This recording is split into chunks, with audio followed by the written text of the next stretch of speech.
अब छठे अध्याय के 14वें श्लोक में बिछाने और बैठने के आसन की विधि बताकर अब आगे भगवान 2 श्लोकों में फल सहित सगुण साकार के ध्यान का प्रकार बता रहे हैं कि हम सगुण साकार भगवान का ध्यान कैसे करें, किस तरह से करें।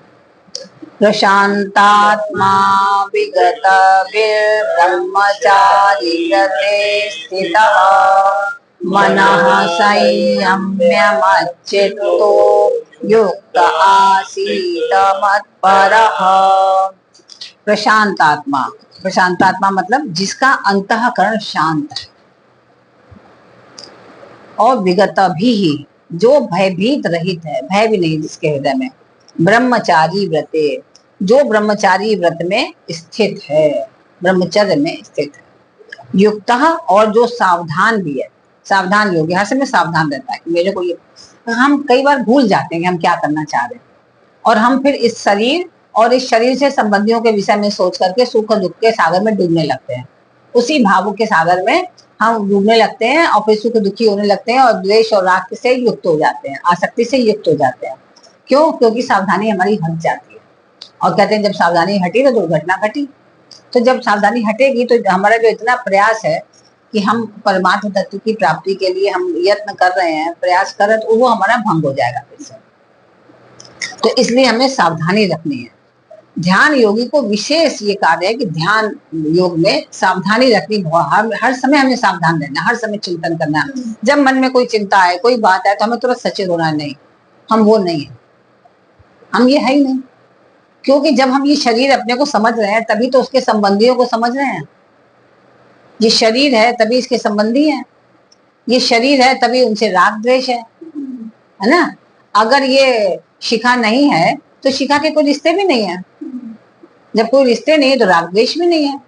तो वो जो लोग हैं सब व्यर्थ के लोग हैं, जो अब जब तक आप पृथ्वी पर हैं तब तक ये संबंध है, उसके बाद कोई ना आपका ना आप किसी की। तो फिर हम उसी में हर समय समय अपना नष्ट करते रहे, उन्हीं के चिंतन में, और दुख और सुख, दुखी और सुखी होते रहे, और फिर न जाने कितने कर्म बंधनों में बनते रहे, क्या मतलब है। अब जब ये सच्चाई पता चल गई, जब तक नहीं पता थी तब तक तो उसमें डूबे रहते थे, जब ये सच्चाई का पता चल गया है तब तो उससे मुक्ति पाए, उससे मुक्ति पाने का प्रयास करें। ध्यान रखें कि इससे हमारा कोई मतलब नहीं है, हम अंदर जो हमारा स्वरूप है वो अलग है, बहुत दिव्य स्वरूप है वो, उसको इससे कोई लेना देना है नहीं।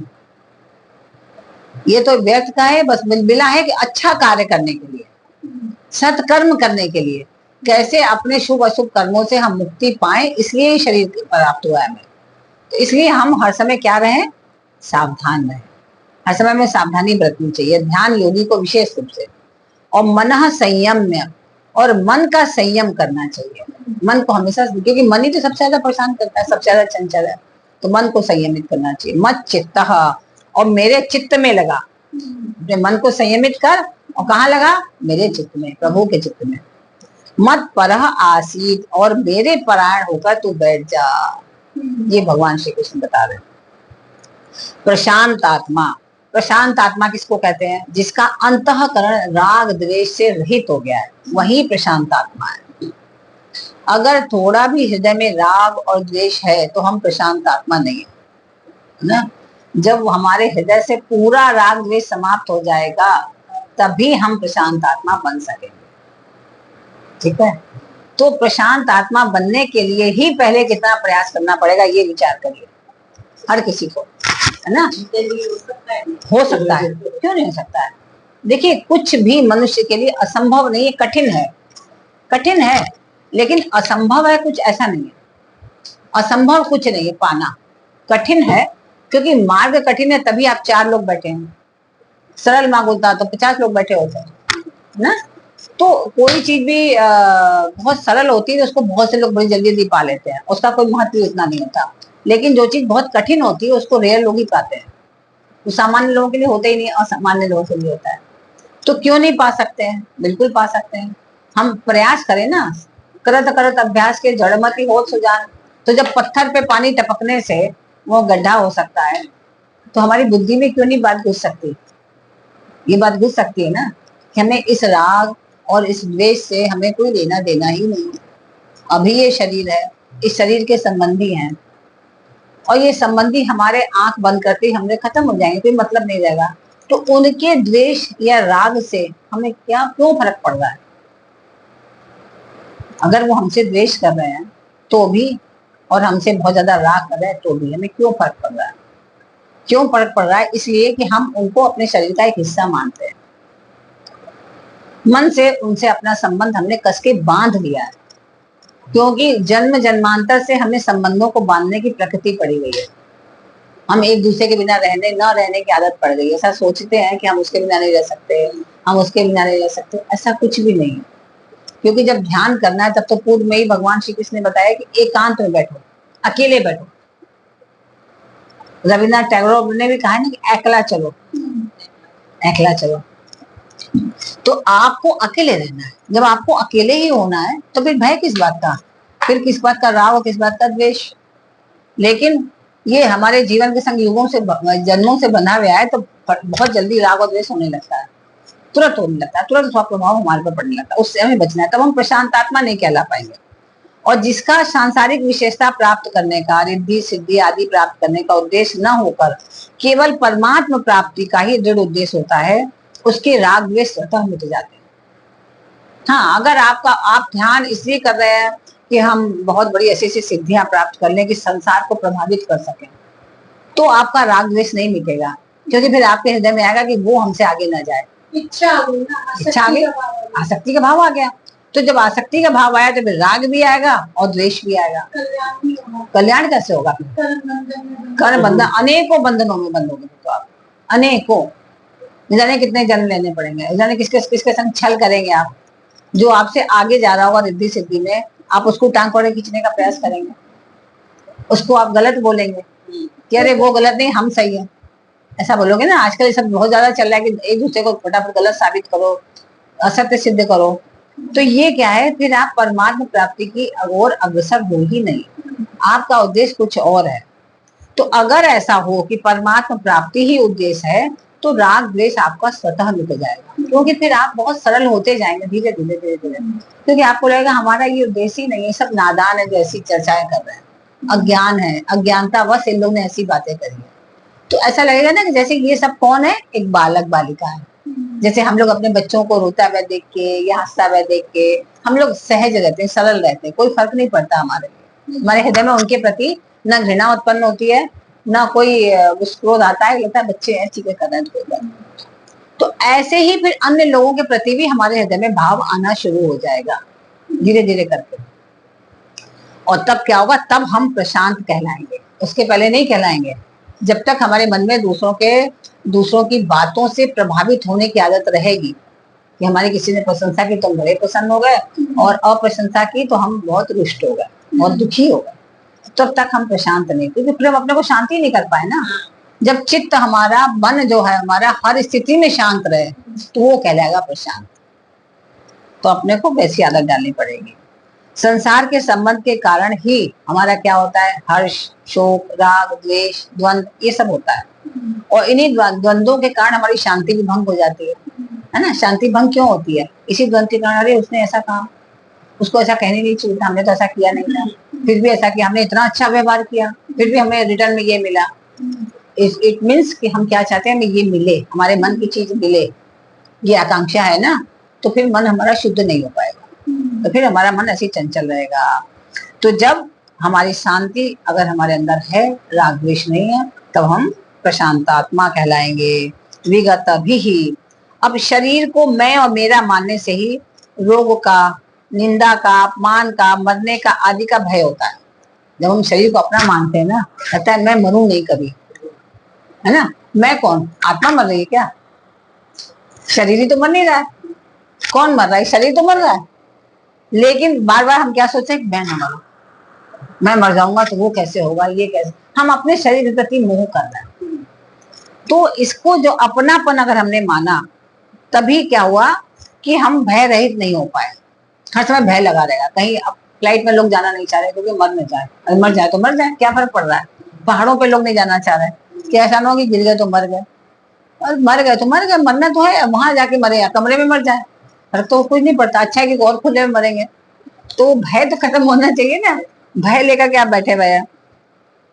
तो ये क्यों हो रहा है कि मैं और मेरेपन की मान्यता को जब हम छोड़ देते हैं, तब क्या होता है, अंतःकरण में ये भाव दृढ़ हो जाता है कि जब तक जीना होगा तब तक जिएंगे, और जब तक जिएंगे तो आनंद पूर्वक जिएंगे, भय रहित होकर जिएंगे, कोई भय करने की आवश्यकता नहीं। जब जहां जिस तरह से मृत्यु होनी हो हम उसका स्वागत करते हैं, अच्छा है, हम शीघ्र अपने परमात्मा से मिलन होगा हमारा, है ना, तो हम बड़ी प्रसन्नता पूर्वक उसका हम स्वागत करेंगे, कभी भी हम भयभीत नहीं होंगे और परमात्मा के और अच्छी तरह अग्रसर होंगे। तो इसको क्या कहते हैं, विगत भी ही, जो भय से रहित हो। आप ध्यान करने बैठे हैं, आप ध्यान करने बैठे, अगर डरपोक स्वभाव के हैं तो आपने कहीं सांप ना आ जाए बैठे हैं, तो कहीं मेरे को मधुमक्खी ना काट खा जाए, तो आपके मन में विभिन्न भय बढ़ता है। अब ध्यान क्या करेंगे बताइए?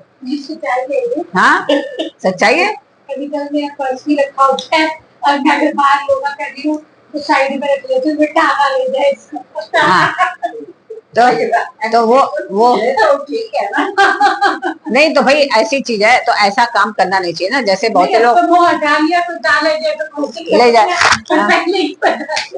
नहीं, आप जैसे लोग मंदिर दर्शन करने जाते हैं और ध्यान कहाँ लगा है, चप्पल में, क्यों चप्पल कोई ना उठा ले जाए। मेरी तो उठाई लेके तो भाई आप नंगे पर चले जाओ, आप नंगे पर चले जाओ, आपको इतना भय है तो, और छोड़ दो, मुंह जाए तो ले जाए, कोई बात नहीं पड़ा। कोई नहीं रखा था, मंदिर में दर्शन कर लिए, हमने देखा एक चिमटी। कि सबसे पहले हमें क्या करना है कि विगत तभी ही, कि हमें डर भय रहित होना चाहिए।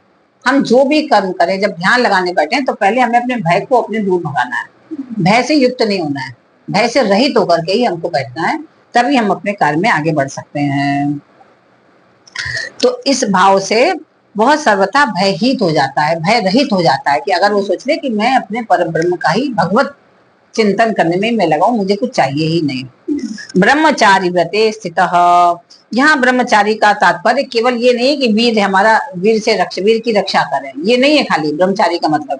ब्रह्मचारी से मतलब है कि अपने जीवन गुरु की आज्ञा के अनुसार संयत और नियत करना चाहिए, है ना। ये तो एक पक्ष है कि हमें ब्रह्मचारी बने कि हम अपने वीर की रक्षा करें, शरीर की रक्षा करें, और लेकिन दूसरा तात्पर्य ये है कि हम जैसा गुरु आदेश दे रहे हैं, जैसे भगवान श्री कृष्ण जो जगत गुरु हैं, उन्होंने क्या आदेश दिया कि हमें कैसे रहना चाहिए, इस प्रकार से हमें अपने जीवन को बनाना चाहिए।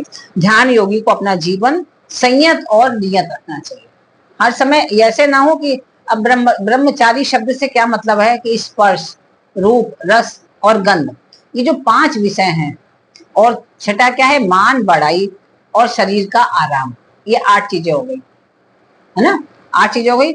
इन आराम, इससे क्या होता है कि हमें दूर रहना चाहिए, तब हम असली में ब्रह्मचारी हैं।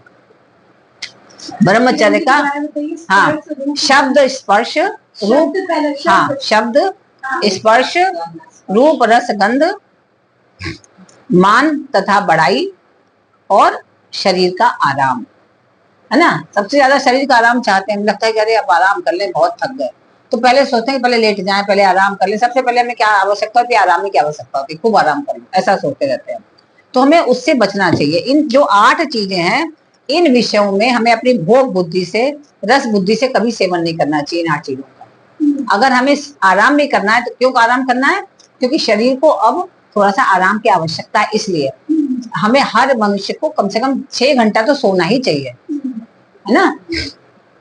और रोगी है, कोई बालक है, तो उसको 8 घंटा सोना चाहिए, और नहीं तो सामान्य ब्रह्मचारी अगर ब्रह्मचर्य से पालन कर रहे हैं तो हमें 6 घंटा तो सोना ही सोना चाहिए।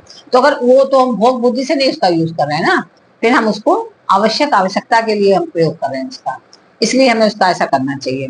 तो यदि भोग बुद्धि से उन विषयों का सेवन किया जाएगा तो ध्यान योग की सिद्धि कभी नहीं होगी, है ना। रस का, रूप का, अगर हम खाना खा रहे तो खूब रस ले लेके, वाह वाह वाह क्या बात है, इसका तो इतना आनंद आता है खा के। अब आप देखिए जैन मुनि हैं या ऐसे महान संत हैं, तो वो उनके लिए खाना कुछ भी रखा हो सब एक समान है। आप कई बार ऐसे महान लोग होते हैं, आप खाना भोजन आपने प्रसाद उनको दे दिया, जब भोग लग गया तब उसमें नमक नहीं है तो भी वो वैसे ही खा लेंगे जैसे नमक हो, है, या नमक ज्यादा है तो भी खा लेंगे, तो भगवान को भोग लग गया तब तो ये प्रसाद है हमारा। अब इसमें जब उन्होंने खा लिया तो हमारे लिए कोई फर्क नहीं पड़ता क्या है क्या नहीं, है ना। और सब, और जैन मुनि तो सब एक ही में मिला के खा लेते हैं, और जो ऐसे सन्यासी होते हैं वो भी एक ही उसमें रखते हैं, खप्पर रखते हैं, खप्पर होता है उनका, उस खप्पर में ही भोजन मांगने आते हैं, है ना। जब हम लोग काशी में थे तब वहां पर सन्यासी ऐसे बहुत आते थे लेने के लिए, तो वे खप्पर लेके आते थे, घंटा ऐसे बजाते थे और उसमें खप्पर में दे दो, आप जो भी खाना सब एक ही में रख के उसी में खा लेते हो, चाहे उसमें रोटी हो, दाल हो, सब्जी हो, रायता, जो भी सब एक ही में रख के खाते हो मिला के, है ना। तो आप सोचिए उसमें कोई उनके लिए रस का भी अलग नहीं महत्व रह गया कि इस चीज का स्वाद ले रहे, सब स्वाद एक समान उनके लिए, तो एक समान नहीं। तो जो रस है वो बुद्धि से रस नहीं ले रहे हैं, उनको पेट भरना है इसलिए कर रहे हैं, ऐसी गंध का है। तो इसलिए ध्यान योगी को ब्रह्मचारी व्रत में स्थित रहना बहुत आवश्यक है। तो ब्रह्मचारी व्रत में खाली एक चीज का ध्यान नहीं देना है, हमें 8 चीजों का ध्यान देना है, तब ब्रह्मचारी व्रत पूर्ण होगा। तो व्रत में स्थित रहने का तात्पर्य कि किसी भी अवस्था, परिस्थिति आदि में किसी भी कारण से कभी किंचित मात्र भी सुख बुद्धि से पदार्थों का सेवन ना हो, कभी भी सुख बुद्धि से पदार्थों का सेवन ना हो, चाहे वह ध्यान काल हो चाहे व्यवहार काल हो। तो हम ध्यान काल में तो इस चीज का ध्यान रखे ही रखें, लेकिन उससे भी महत्वपूर्ण है कि व्यवहार काल में ध्यान रखें। अगर हम व्यवहार करते समय ध्यान रखेंगे तब ये चीज ध्यान में भी स्वतः आने लगेगी, है ना। और अगर हम व्यवहार काल में ध्यान नहीं रखेंगे तो ध्यान भंग हो जाएगा। व्यवहार काल में फिर हम वही राग, द्वेष, मोह, लोभ, इन सब चीजों में रहेंगे, तो ध्यान योग में कहाँ आ जा पाएंगे हम लोग। फिर जैसे ही ध्यान में बैठेंगे तब फिर हम राग में चले जाएंगे, द्वेष में चले जाएंगे, आसक्ति में चले जाएंगे। तो इसलिए हमें अपनी प्रकृति वैसी बनाने की प्रवृत्ति करनी पड़ेगी, सावधान रहना पड़ेगा हर समय, व्यवहार काल में भी सावधान रहना पड़ेगा, तब जाकर के संपूर्ण इंद्रियों का ब्रह्मचर्य आ जाता है ना। मनः संयम में मच्चित्तः, मन को संयत करके मेरे में ही लगा दे। तो पहले अपने मन को संयत करना है, क्योंकि मन ही है जो हमारी इंद्रियों को उत्तेजित कर देता है। मन जो है उसमें विभिन्न रसों का उसके पास आनंद है, अनुभव है, तो वो हर इंद्रियों को इतना उत्तेजित कर देता है कि इंद्रियां रह ही नहीं पाती हैं। और चित्त को संसार की तरफ से हमेशा हटाकर मेरे स्वरूप की तरफ लगाए। तो जब हम ध्यान करते हैं तो हमें क्या करना चाहिए, प्रभु के वो स्वरूप का ध्यान करना चाहिए, जो भी आपको स्वरूप पसंद आए, है ना। बाल रूप पसंद आए, बंसी बजाता हुआ रूप पसंद आए, चक्रधारी रूप पसंद आए, जो भी रूप आपको आंखों में बसे उस रूप का आपको चिंतन करना चाहिए। तो भगवान की लीला को सुनिए, उनके गुणों को सुनिए, उनकी महिमा आदि को में ही अपने चिंतन में लगाइए। चिंतन नहीं करिए तो उनका ही चिंतन करिए, तो एक ही चीज में आप लगेंगे ना, हर समय एक ही का चिंतन कर रहे हैं, लग रहे हैं, बटेंगे नहीं आप। तो सांसारिक वस्तु, व्यक्ति, परिस्थिति, घटना आदि को लेकर मन में कुछ संकल्प विकल्प से अगर चिंतन होता है तो उनसे हमें मन को हटाना है, मन में उसको लगने नहीं देना है, क्योंकि बार बार मन उसी तरफ जाएगा हमारा, और जब बार बार मन जाएगा तो ध्यान होगा ही नहीं। तो ध्यान करने के लिए हमें बार बार मन को उधर से अपने हटाना पड़ेगा, आदत करनी। तो मन में जो कुछ चिंतन होता है वो क्या होता है, या तो भूतकाल का चिंतन करेंगे, उसने ऐसे कहा था, उस समय ऐसा हुआ था, ऐसे तो चिंतन करते हैं। और क्या चिंतन करते हैं, या प्लानिंग करने लगते हैं भविष्य की, फ्यूचर की, कि अरे भविष्य में ऐसा करेंगे। तो अब जो भूतकाल जो बीत गया, जो परिवर्तित ही नहीं हो सकता, परिवर्तित हो सकता है, वो तो कुछ भी नहीं परिवर्तित, जैसा है वैसा ही रहेगा वो, आप उसमें कुछ भी 1% भी कुछ जोड़ नहीं सकते अपनी तरफ से। तो जब बदल ही नहीं सकता तो उसके बारे में चिंतन हम बार बार क्यों कर रहे हैं, क्यों कर रहे हैं, क्योंकि हमारी आदत पड़ चुकी है ना, बार बार उसको चिंतन करना और सुखी या दुखी होना, ऐसा हुआ था दुखी होंगे, ऐसा हुआ था सुखी होंगे, है ना। और फिर उसके हिसाब से प्लानिंग करेंगे, या भविष्य के बारे में सोचना। तो क्या है कि हम अपने समय को फिर नष्ट कर रहे हैं, समय का सदुपयोग नहीं कर पा रहे हैं, समय को नष्ट कर रहे हैं। तो क्या होता है कि वस्तु, व्यक्ति, पदार्थ, घटना, परिस्थिति आदि को लेकर जितने संकल्प विकल्प हमारे हृदय में हो रहे हैं वे उन्हीं वस्तु, व्यक्ति आदि के हो रहे हैं जो अभी है नहीं, जो वर्तमान में नहीं है, उन्हीं विषयों के हो रहा है। तो हमारा लक्ष्य जब परमात्मा प्राप्ति का चिंतन है तो संसार का चिंतन हमें नहीं करना चाहिए, है ना। अतः जिस संसार का चिंतन हो रहा है वह संसार पहले था भी नहीं और पीछे भी नहीं रहेगा और अभी भी नहीं है, क्योंकि अभी भी हम क्या कर रहे हैं, हम तो करने जा रहे हैं ध्यान और कर रहे हैं उसका चिंतन, जबकि अभी वो है भी नहीं। परंतु जिन परमात्मा का हमें चिंतन करना है वो परमात्मा पहले भी थे, भविष्य में भी रहेंगे और आज भी वर्तमान में भी, तो हमें उनका ही चिंतन करना चाहिए।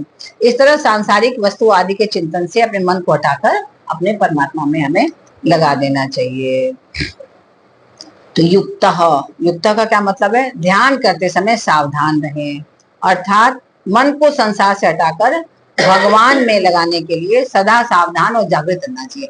क्योंकि निर्विषय, कल हमने बताया था ना, निर्विषय का क्या मतलब हुआ कि जब हमारे मन में कोई भी विषय चिंतन न हो, क्योंकि मन की प्रवृत्ति है कि बारंबार विषयों का चिंतन करता ही है, चाहे आप जितना भी उसको रोकें बार बार चिंतन करेगा। तो बार बार हमें उधर से उसको हटाना पड़ेगा, बार बार रखना पड़ेगा। तो इसमें कभी प्रमाद आलस्य आदि ना करें। चिंतन शुरू होगा तो चलते ही रहेगा हम लोग। एकांत में अथवा व्यवहार में भगवान में मन लगाने की सावधानी सदा बरतनी चाहिए, क्योंकि जब भी हम एकांत में रहते हैं तब भी हमें क्या होता है, और ज्यादा बातें मन में चिंतन चलने लगता है। तो हमें उस समय भी भगवान के ही चिंतन में अपने मन को लगाने का प्रयास करना चाहिए। क्योंकि चलते फिरते काम धंधा करते समय भी सावधानी रखने से एकांत में मन फिर अच्छा लगेगा। जब हम हर समय यही सोचेंगे कि हमको ये सोचना है, इसी विषय में विचार करना है, इसी विषय में विचार, तो हमारा मन जल्दी से लग जाएगा। आसीत मत पर। अब भगवान क्या कह रहे हैं कि केवल भगवत परायण होकर बैठे बस भगवान के विषय में सोचे और कुछ ना सोचे, भगवत परायण होकर सोचे। अर्थात उद्देश्य लक्ष्य ध्येय केवल भगवान का ही रहे, और कोई उद्देश्य ना रहे। उस समय कोई भी चिंतन हो सब हटा दे।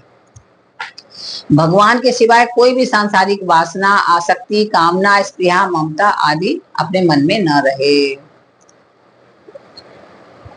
तो अपनी विशेषता मानने से आसुरी संपत्ति आ जाती है। अब देखिए आजकल का युग क्या है, सब लोग कहते हैं अपनी विशेषताएं बताओ, यही कहते हैं ना, जाके बताइए कि हमारे में ये गुण है, ये गुण है। अपने अवगुण तो कभी भी कोई नहीं बताएगा, लेकिन अपने जो गुण नहीं भी है वो हजारों गुण बता देंगे।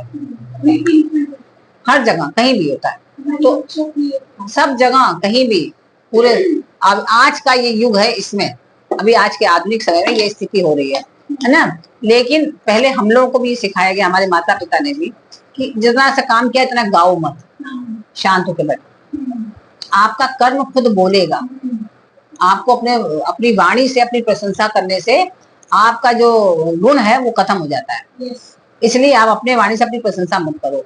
जबकि आज का समय क्या हो गया कि आप जाते पहले अपनी 50 विशेषताएं बताइए। अगर आप अपनी विशेषता नहीं बता पा रहे हैं, इसका मतलब आपके में गुण है ही नहीं, आप अवगुणी हैं, जबकि ये बिल्कुल गलत है।